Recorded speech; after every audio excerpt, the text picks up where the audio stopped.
Manipur Horror Story. Please subscribe, like, comment and share.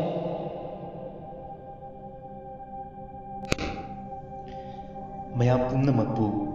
Manipur Horror Story audio YouTube channel gi maikaidagi taram oksari ngasi ase ekhoi YouTube channel asida ahan boina audio YouTube ase hapsaba ahan bane aduga masidaida mayam support tawduna makha taba habani mugi inol adu koida pibiyu ahan bo wari ase loisin kitraba diary hairi bisidagi lokut sagani ngasi miyang gi mafam da lantok sugdari bo wari asi fiction ni imagination ni masida kana gi mafam amabu atamnanna natraga kana amabu thawaina chingthoktuna ijabana chade karigumbada ngasi gi samas asigi mafam amada natraga hingliba natraga sikraba kana amagi punsida manana yawklabasu kudimak senjin sajinba wari amani ko haibdu ningsing biduna pabigani natraga tabigani haibagi thajabu miyang mafam da thamjari Manipur YouTube oina hangnaribasi subscribe haiba amasung view haiba sina khoidi thawaini maram aduna subscribe tawbiu masi haijari wari asi horror ni adubu pot ama oina bo hona jabda hiram kaya da su khut soksaki masida soiki lanki bi yaw klabusu nokna biroi ningje loina na karigumbada wari asida haihan badlaningdaba wahai watadagi sizinaraklabasu penthok pigani negative oiba wakhalonda chatpiki kenu mioiba amagi punsida aron thamdaba kanabu lerangani nungsi nungwalgi tangka kya dasu kanduna chatlangani ningjate tasengnama nha chahi 19 gi mathak oirabra adu oiramti wari asi tabi hojik lawbira si mayang dum famda khusin zare loisin khitraba diary asigi episode 1 Seng-sengna leisil nongphai thangamdaba atiyagi kadomdagi humjilakpa nonggi mapaino khanghaude akanba nungsitka loinana akhak arautana ninba hoi Rosi makhut kudangda siriba ghari ru thangatuna yengi machinda tapna as pungsu ani taksilakadaure taurisi aina taurugadoriba mayamsiga aidi pelabani ai makhut anidugi kusa singduna masaduda masamduda tinjinduna matomta tawpham khangdana lei rosigi matawdu taxi driver duna mamangi mingsiandudagi sengna ui driver kaidawba yawrabage hakchanga ngambidrabra rosi masadu khangum karigum driver duna adumna hairakpatuda aduga makoktu gari dugi thongnau dagi lithoktuna atiyaduda munna amuk yengkhallaga mangaktu amuk chingchil driver dusu rosina tawriba singdo loina ui rosina driver duda yengduna hairaklamai nongsi subiraktrabdi phanida driver duna kumlaklamai ibema kayam watlibage nangi hostel haibudubo rosina kumlaklamai kaka watre yawdawrabani driver dusu magi thawphum thokpa adum thawri minute 10 rom thawraba matungda rosina hairaklamai kaka tu adagi yatlomda haijiliba leiraksida haijillaga lamhang mate ama hek lanthokpaga adum leirabani driver duna hoi ibema nong dusu tabli khikpa haurai malengi khaulangbadu khajiktasu koklasanu matagum gari dusu sum thawrakpana Rosina hariba lamhang matektu lanba haurakle driver ibema jaga simi thoina leinadababu malinge Rosina kumlakba hoi kaka adunabu hostel oina sikna sariba oiramni aisu sida leiraga college chatladamne driver duna adunatte nangbu nathanda laklibsi imara babara amatasu lakminaba yadabro Rosina tutu kaka sigi oirongi building awang basini yaure driver du lambi masiduda hostel dugi gate mapa oirak gari du side tawduna khami Rosina haraklam kaka ima nabudi maga chatminasi haibani aduda masu amuk chathok chasin handok hanjin pharak tarani haiduna ithanta oina adum laklab makoi ani changduna gari dudagi Rosigi mapot masai singdu gate mapaduda thangthagre ꯔꯣꯁꯤꯅ ꯍꯥꯏꯔꯛꯂꯝꯃꯤ꯫ ꯀꯀꯥꯅꯁꯨ ꯄꯪꯋꯥ ꯋꯥꯕꯤꯔꯦ, ꯑꯗꯨ ꯀꯀꯥꯒꯤ ꯁꯦꯜꯅ ꯀꯌꯥꯅꯣ? ꯅꯪꯁꯨ ꯏꯆꯥꯒꯨꯝꯕꯅꯤ, ꯏꯆꯥꯅꯤ, ꯑꯩꯅꯕꯨ ꯀꯌꯥꯝ ꯂꯧꯔꯨꯅꯤ ꯍꯥꯏꯕꯒꯦ? ꯂꯨꯄꯥ 200 ꯈꯛꯇ ꯄꯤꯔꯛꯂꯣꯗ꯫ ꯔꯣꯁꯤꯅ ꯌꯥꯝ ꯅꯨꯡꯉꯥꯏꯔꯦ ꯀꯀꯥ, ꯑꯗꯨꯗꯤ ꯁꯤꯗ ꯂꯩꯔꯦ ꯍꯥꯏꯗꯨꯅ ꯃꯥꯒꯤ ꯕꯦꯒꯇꯨꯗꯒꯤ ꯔꯣꯁꯤꯅ ꯁꯦꯜꯗꯨ ꯂꯧꯊꯣꯛꯇꯨꯅ ꯗ꯭ꯔꯥꯏꯚꯔꯗꯨꯗ ꯄꯤꯔꯦ꯫ ꯗ꯭ꯔꯥꯏꯚꯔꯗꯨꯁꯨ ꯔꯣꯁꯤꯗ ꯑꯃꯨꯛ ꯌꯦꯡ, ꯍꯣꯁꯇꯦꯜꯒꯤ ꯗꯂꯥꯟꯗꯨꯗ ꯑꯃꯨꯛ ꯌꯦꯡ ꯇꯧꯔꯒ ꯔꯣꯁꯤꯕꯨ ꯒꯦꯠꯇꯨꯗ ꯊꯝꯂꯝꯂꯒ ꯃꯐꯝꯗꯨꯗꯒꯤ ꯈꯖꯤꯛ ꯂꯥꯞꯊꯣꯛꯈꯤꯕꯅ ꯔꯣꯁꯤꯒꯤ ꯃꯤꯠꯌꯦꯡꯒꯤ ꯋꯥꯡꯃꯗ ꯂꯥꯟꯈ꯭ꯔꯦ꯫ ꯅꯣꯡꯗꯨꯁꯨ ꯌꯥꯝ ꯄꯥꯅ ꯆꯨꯕꯗꯤ ꯂꯦꯞꯇꯦ꯫ ꯔꯣꯁꯤ ꯕꯤꯜꯗꯤꯡꯗꯨꯗ ꯃꯨꯟꯅ ꯌꯦꯡꯈꯠꯂꯤ, ꯑꯗꯨꯒ ꯁꯣꯔ ꯁꯥꯡꯅ ꯍꯣꯟꯗꯣꯛꯇꯨꯅ ꯔꯣꯁꯤ ꯒ꯭ꯌꯥꯟ ꯍꯦꯛ ꯇꯥꯏꯗ ꯍꯥꯏꯅ ꯍꯥꯏꯔꯝꯃꯤ꯫ ꯔꯣꯁꯤꯅ ꯒꯦꯠꯇꯨ ꯀꯛ ꯏꯟꯕꯒ ꯃꯇꯣꯝꯇ ꯒꯦ ꯂꯥꯎꯅ ꯍꯥꯡꯗꯣꯛꯆꯈ꯭ꯔꯦ꯫ ꯒꯦꯠꯇꯨꯒꯤ ꯃꯅꯨꯡꯗ ꯍꯣꯁꯇꯦꯜ ꯕꯦꯔꯟꯗꯥꯗꯨꯒꯤ ꯃꯃꯥꯡꯗ ꯅꯤꯡꯊꯤꯖꯅ ꯐꯖꯔꯕ ꯄꯤꯛꯇꯛꯅ ꯂꯩꯀꯣꯜ ꯑꯃꯁꯨ ꯂꯩ꯫ ꯃꯐꯝꯗꯨꯒꯤ ꯐꯖꯕꯗꯨ ꯎꯔꯨꯕꯗ ꯃꯆꯤꯟꯗ ꯍꯥꯏꯗꯣꯛꯈꯤꯕ ꯈꯪꯍꯧꯗꯦ ꯔꯣꯁꯤꯅ꯫ ꯋꯥꯎ, ꯀꯌꯥꯗ ꯐꯖꯈ꯭ꯔꯕ ꯂꯩꯀꯣꯜꯅꯣ! ꯃꯤꯀꯨꯞꯁꯤꯗ ꯑꯇꯤꯌꯥꯗꯨꯁꯨ ꯅꯣꯡ ꯈꯤꯛꯄ ꯂꯥꯎꯕ ꯍꯦꯟꯖꯤꯜꯂꯛꯂꯝꯃꯤ꯫ ꯔꯣꯁꯤ ꯃꯥꯒꯤ ꯂꯒꯦꯖꯁꯤꯡꯗꯨ ꯕꯤꯜꯗꯤꯡ ꯃꯅꯨꯡꯗꯨꯗ ꯄꯨꯁꯤꯟꯅꯅꯕ ꯀꯟꯅ ꯍꯣꯠꯅꯔꯤꯉꯩ ꯆꯔꯛꯁꯤꯗ ꯕꯤꯜꯗꯤꯡ ꯃꯅꯨꯡꯗꯨꯗꯒꯤ ꯆꯍꯤ ꯃꯌꯥꯏ ꯆꯜꯂꯕꯤ ꯅꯨꯄꯤ ꯑꯃꯈꯛ ꯊꯣꯔꯛꯇꯨꯅ ꯅꯨꯄꯤꯗꯨꯅ ꯏꯕꯦꯝꯃ, ꯅꯪ ꯌꯧꯔꯛꯂꯦ? ꯑꯁ, ꯅꯣꯡꯁꯤꯁꯨ ꯇꯥꯟꯖꯥꯁꯤꯗ! ꯔꯣꯁꯤꯅ ꯍꯣ ꯏꯅꯦ, ꯑꯩ ꯌꯧꯔꯛꯂꯦ, ꯏꯊꯟꯇ ꯍꯦꯛꯇ ꯂꯥꯛꯂꯕꯅꯤ꯫ ꯅꯨꯄꯤꯗꯨꯁꯨ ꯔꯣꯁꯤꯒꯤ ꯃꯅꯥꯛꯇ ꯆꯪꯁꯤꯟꯗꯨꯅ ꯃꯥꯒꯤ ꯃꯄꯣꯠ ꯃꯆꯩꯁꯤꯡꯗꯨ ꯌꯨꯝ ꯃꯅꯨꯡꯗ ꯄꯨꯁꯤꯟꯗꯨꯅ ꯃꯥꯅ ꯂꯩꯒꯗꯧꯔꯤꯕ ꯁꯦꯀꯦꯟ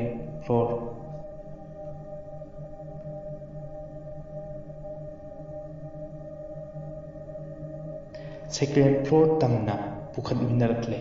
ꯔꯣꯁꯤ ꯐ꯭ꯂꯣꯔꯗꯨꯒꯤ ꯀꯥ ꯈꯨꯗꯤꯡꯗꯨꯒꯤ ꯊꯣꯡꯗꯨꯗ ꯊꯥꯔꯤꯕ ꯔꯨꯝ ꯅꯝꯕꯔꯁꯤꯡꯗꯨ ꯌꯦꯡꯗꯨꯅ ꯃꯆꯤꯟꯗ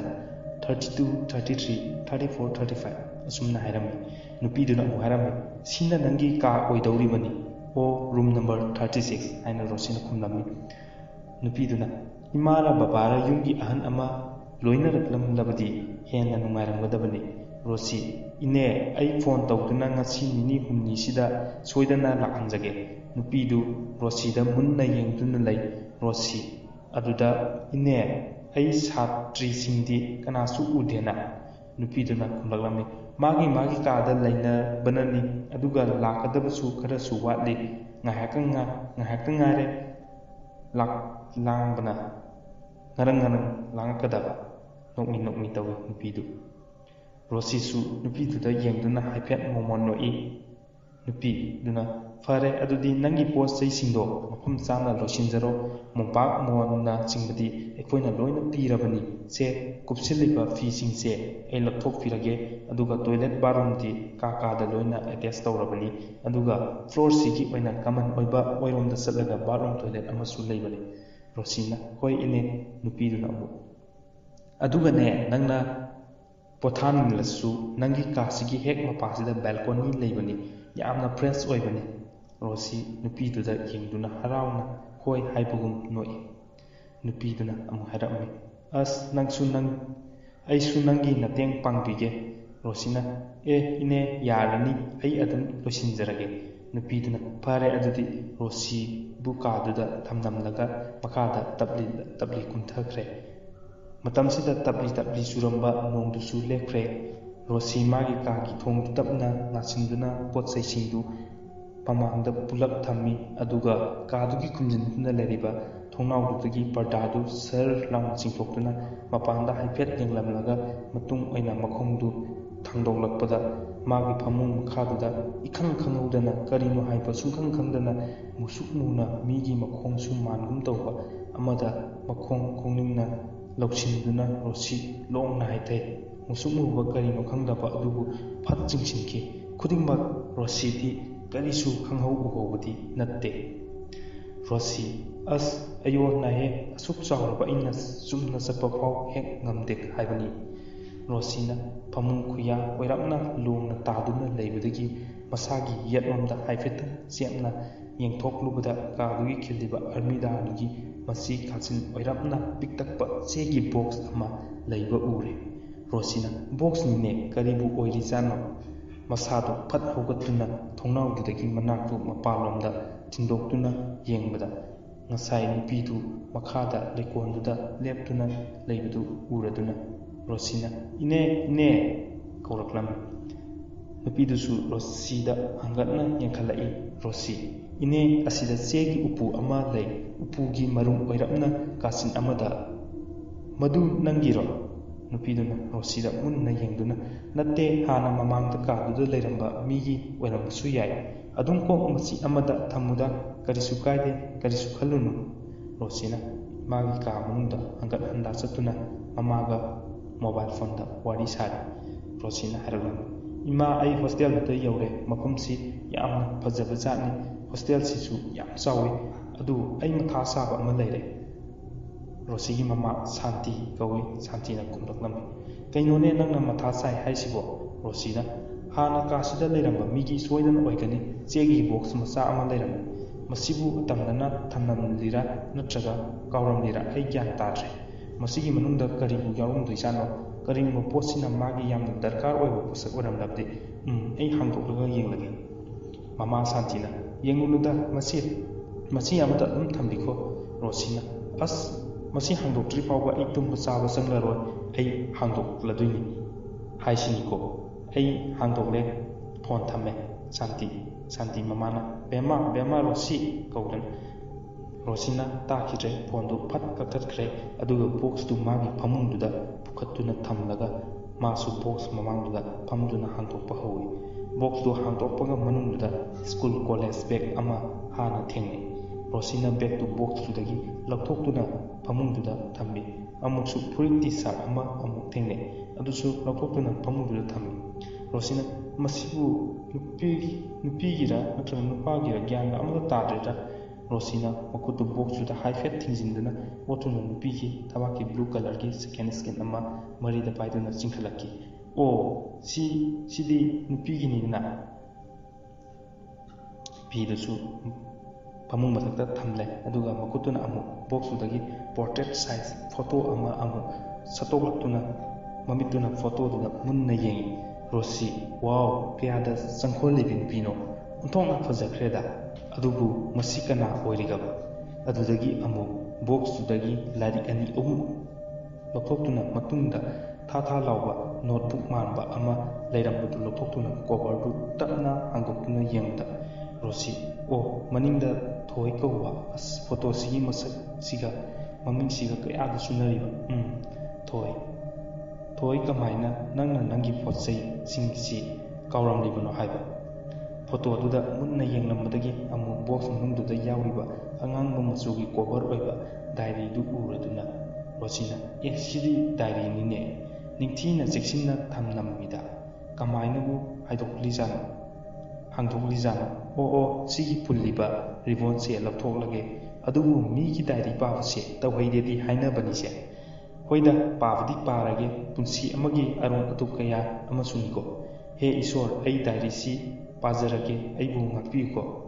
mathanda murum sonjai aduga diary dubu punsiliba ribbon dubu tapna kisi thoktuna cover du hangdokpa horokpaga diary ki maro ngasi 1 January 2014 Wednesday Rosi diary du taki mamaido haifetang mathaklomda yankhatuna Rosina khalle aduga ngasina 4 January 2015 Sunday city kuidrina adudi kasida mahak soidana lakpasu yarina karigumba mahak college loisilamdragadi adu oirabdi kasida aikoi ani punna laiminaba yarani magi potsai singsisu mangonda loina sinaba yarani fare adu oiragasu diary simatangdi paurage Rosina diary du makha tana pathaba horai ai mama babaga harau aigi family punna nungsi sanana aigi yumda chaklen ama chamine medha asi hana haijage medha asi thoisigi mama pema ayeng hostel duda laiba matamda cheksinna legedabaniko Rakesh asi thoigi mapa ihe angangsi chak mutan ningthina chak khisanuwa mama nangsima hek ngangun basima medha mamana amu harabu sibu nganganba kawro thoina ꯍꯥ ꯌꯥꯔꯦ ꯑꯗꯣ ꯕꯕꯥ ꯍꯌꯦꯡꯗꯤ ꯑꯩ ꯕꯕꯥꯅ ꯊꯤꯟꯕꯤꯌꯨꯀꯣ ꯔꯥꯀꯦꯁ ꯍꯣꯏꯗ ꯕꯕꯥꯅ ꯊꯤꯟꯗꯣꯛꯂꯒ ꯂꯣꯏꯔꯦ ꯃꯦꯗꯥ ꯍꯣ ꯅꯄꯥ ꯅꯆꯥꯅ ꯐꯅꯕ ꯑꯗꯨꯝ ꯁꯤꯟꯖꯔꯣ ꯑꯩꯈꯣꯏꯗꯤ ꯌꯥꯎꯖꯔꯣꯏ ꯑꯩꯒꯤ ꯍꯥꯏꯕꯕꯨ ꯏꯆꯥ ꯄꯣꯛꯆꯕ ꯑꯁꯤ ꯈꯛꯇꯅꯤ ꯔꯥꯀꯦꯁ ꯍꯦꯠ ꯃꯁꯤꯗꯤ ꯑꯉꯥꯡ ꯃꯥꯡꯁꯤꯗ ꯃꯦꯗꯥꯅ ꯍꯣ ꯑꯁꯤꯕꯨ ꯀꯔꯤ ꯀꯥꯏꯔꯕꯒꯦ ꯃꯈꯣꯏ ꯄꯨꯟꯅ ꯋꯥ ꯅꯣꯛꯃꯤꯟꯅꯩ ꯔꯣꯁꯤ ꯗꯥꯏꯔꯤꯗꯨ ꯁꯠ ꯈꯨꯝꯖꯤꯟꯗꯨꯅ ꯔꯣꯁꯤ ꯑꯁ ꯄꯥꯕ ꯌꯥꯝ ꯅꯨꯡꯉꯥꯏ ꯑꯁꯤꯗꯤ ꯃꯣꯝ ꯗꯦꯠ ꯑꯥꯏ ꯂꯚ ꯌꯨ ꯃꯈꯥ ꯑꯃꯨꯛ ꯄꯥꯊꯔꯛꯏ ꯃꯊꯪꯒꯤ ꯅꯨꯃꯤꯠꯅꯤ ꯊꯣꯏ ꯍꯣꯁꯇꯦꯜ ꯌꯧꯔꯗꯨꯅ ꯃꯥꯒꯤ ꯀꯥꯔꯠꯀꯤ ꯄꯣꯠꯆꯩꯁꯤꯡ ꯅꯤꯡꯊꯤꯖꯅ ꯃꯐꯝ ꯆꯥꯅ ꯂꯣꯏꯁꯤꯟꯕ ꯂꯣꯏꯔꯗꯨꯅ ꯃꯁꯥ ꯁꯦꯡꯗꯣꯛꯅꯕꯒꯤꯗꯃꯛ ꯕꯥꯠꯔꯨꯝꯗ ꯆꯪꯂꯨꯔꯒ ꯊꯣꯔꯛꯇꯨꯅ ꯃꯥꯒꯤ ꯀꯥꯗꯨꯒꯤ ꯕꯦꯜꯀꯣꯅꯤꯗꯨꯗ ꯉꯥꯏꯍꯥꯛ ꯄꯣꯊꯥꯏ ꯊꯣꯏꯅ ꯋꯥꯎ ꯌꯦꯡꯕꯗ ꯀꯌꯥꯗ ꯅꯤꯡꯊꯤꯖꯔꯤꯕ ꯃꯐꯝꯗꯣ ꯁꯪꯕꯥꯟꯅꯕ ꯂꯧꯕꯨꯛ ꯂꯝꯍꯥꯡꯁꯤꯡꯁꯤꯗ ꯐꯖꯔꯕ ꯍꯪꯒꯥꯝ ꯃꯄꯥꯟ ꯃꯆꯨꯒꯤ ꯍꯪꯒꯥꯝ ꯃꯄꯥꯜꯁꯤꯡ ꯑꯣꯟꯊꯣꯛꯅ ꯄꯨꯛꯅꯤꯡ ꯍꯨꯅ ꯐꯖꯩꯗ ꯌꯦꯡꯉꯨꯅꯦ ꯎꯆꯦꯛꯁꯤꯡꯁꯦ ꯑꯍꯥꯡꯕ ꯃꯥꯂꯪꯁꯤꯗ ꯖꯨꯔꯥ ꯄꯥꯏꯃꯤꯟꯅꯗꯨꯅ ꯃꯅꯤꯡ ꯇꯝꯅ ꯁꯥꯟꯅꯖꯔꯤꯕ ꯃꯇꯧꯁꯦ ꯑꯁ ꯑꯩꯁꯨ ꯅꯈꯣꯏꯒꯤ ꯃꯔꯛꯇ ꯁꯥꯟꯅꯕ ꯌꯥꯎꯅꯤꯡꯈ꯭ꯔꯦꯗ ꯆꯤꯡꯌꯥꯒꯤ ꯐꯖꯕꯗꯨ ꯀꯣꯏꯅ ꯄꯥꯏꯗꯨꯅ ꯌꯦꯡꯅꯤꯡꯉꯤ ꯍꯩꯀꯣꯜꯒꯤ ꯑꯃꯨꯟꯕ ꯎꯍꯩꯁꯤꯡꯗꯣ ꯏꯄꯨꯛ ꯊꯟꯅ ꯆꯥꯖꯅꯤꯡꯉꯤ ꯆꯤꯡꯒꯤ ꯂꯣꯛꯅꯨꯡꯗ ꯆꯦꯜꯂꯤꯕ ꯂꯨꯔꯕ ꯏꯆꯦꯜꯗꯨꯒꯤ ꯏꯁꯤꯡꯗꯨ ꯈꯨꯖꯣꯛ ꯊꯟꯅ